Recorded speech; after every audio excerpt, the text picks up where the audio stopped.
जहां लाखों किसान अपनी मेहनत और पसीने से धरती को सोना उगलने पर मजबूर करते हैं।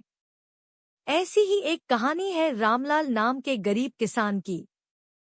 रामलाल एक छोटे से गांव में रहता था।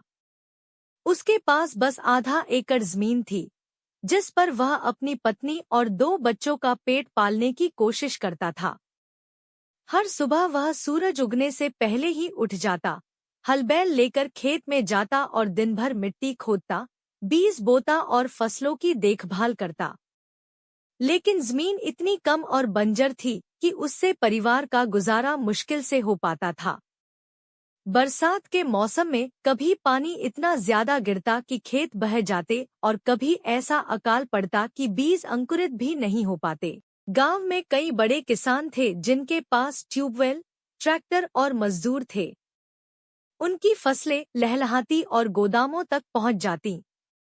लेकिन रामलाल की फसल अक्सर कर्ज और भूख की भेंट चढ़ जाती। एक बार ऐसा हुआ कि लगातार 3 साल तक बारिश समय पर नहीं हुई। रामलाल को मजबूर होकर साहूकार से कर्ज लेना पड़ा।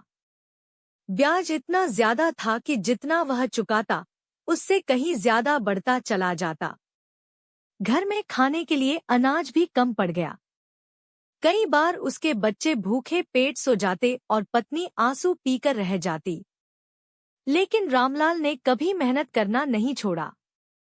वह मानता था कि मेहनत का फल देर से सही, मीठा जरूर होता है। चौथे साल जब बरसात अच्छी हुई, तो उसने दिन रात मेहनत की।